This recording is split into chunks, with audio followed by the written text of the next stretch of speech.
অৱস্থালৈ ঘূৰি আহিছে দেশৰ পৰিস্থিতি। বন্ধ হৈ থকা ৩২টা বিমানবন্দৰৰ বিমান সেৱা পুনৰ মুকলি। বন্ধ হৈ থকা ৩২টা বিমানবন্দৰৰ অসামৰিক সেৱা পুনৰ মুকলি কৰা হৈছে বুলি জানিব পৰা গৈছে। বৰ্তমান পৰিস্থিতিৰ স্বাভাৱিক অৱস্থা ঘূৰি অহাৰ বাবে বন্ধ হৈ থকা বিমানবন্দৰত পুনৰ সেৱা আৰম্ভ হৈছে বুলি ভাৰতৰ বিমান নিয়ন্ত্ৰকে জানিবলৈ দিয়ে। ভাৰত পাকিস্তানৰ যুদ্ধ বিৰতিৰ পাছতে হ্ৰাস পাইছে সামৰিক উত্তেজনাৰ। শেহতীয়াকৈ পৰিস্থিতিৰ পৰিপ্ৰেক্ষিতত বন্ধ হৈ থকা ৩২টা বিমানবন্দৰৰ অসামৰিক সেৱা পুনৰ মুকলি কৰা হৈছে বুলি জানিব পৰা গৈছে। ভাৰত পাকিস্তানৰ মাজত বৃদ্ধি পোৱা সামৰিক উত্তেজনাৰ ফলস্বৰূপে আকাশ মাৰ্গৰ বাধাৰ বাবে উত্তৰ পশ্চিম অঞ্চলৰ ৩২টা বিমানবন্দৰ বন্ধ হৈ আছিল।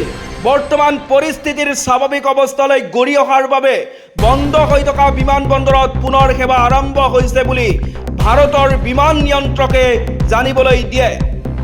আজি নিশা ৮ বজাত দেশবাসীক সম্বোধন কৰিব প্ৰধানমন্ত্ৰী মোদীয়ে। কি বাৰ্তা দিব দেশবাসীক? ভাৰত আৰু পাকিস্তানৰ মাজত শেহতীয়াকৈ দেখা দিয়া সংঘাতক কেন্দ্ৰ কৰি দেশবাসী উদ্বিগ্ন হৈ আছে।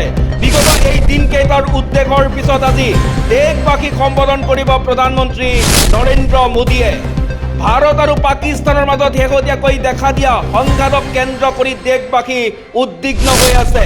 এই সংঘাতে ক্ৰমাৎ অধিক ভয়াৱহ ৰূপ ধাৰণ কৰাৰ পূৰ্বে অৱশ্যে শনিবাৰে দুয়োখন দেশৰ মাজত যুদ্ধ বিৰতি ঘোষণা কৰা হয়। বিগত এই দিনকেইটাৰ উদ্বেগৰ পিছত আজি দেশবাসীক সম্বোধন কৰিব প্ৰধানমন্ত্ৰী নৰেন্দ্ৰ মোদীয়ে। আজি নিশা ৮ বজাত প্ৰধানমন্ত্ৰীগৰাকীয়ে দেশবাসীক সম্বোধন কৰিব বুলি প্ৰকাশ পাইছে। উল্লেখ্য যে অপাৰেশ্যন সিন্দুৰৰ পিছত দেশবাসীক উদ্দেশ্যে এয়া হ'ব প্ৰধানমন্ত্ৰী মোদীৰ ভাষণ। পুনৰবাৰ জনাই গৈছো, আজি নিশা ৮ বজাত দেশবাসীক সম্বোধন কৰিব প্ৰধানমন্ত্ৰী নৰেন্দ্ৰ মোদীয়ে। কি বাৰ্তা দিব দেশবাসীক?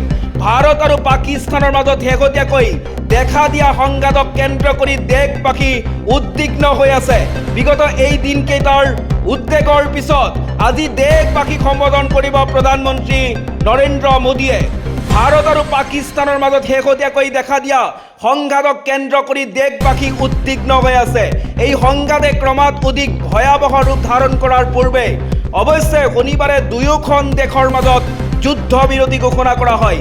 বিগত এই দিনকেইটাৰ উদ্বেগৰ পিছত আজি দেশবাসীক সম্বোধন কৰিব প্ৰধানমন্ত্ৰী নৰেন্দ্ৰ মোদীয়ে। আজি নিশা ৮ বজাত প্ৰধানমন্ত্ৰীগৰাকীয়ে দেশবাসীক সম্বোধন কৰিব বুলি প্ৰকাশ পাইছে। উল্লেখ্য যে অপাৰেশ্যন সিন্দুৰৰ পিছত দেশবাসীক উদ্দেশ্যে এয়া হ'ব প্ৰধানমন্ত্ৰীৰ প্ৰথম ভাষণ।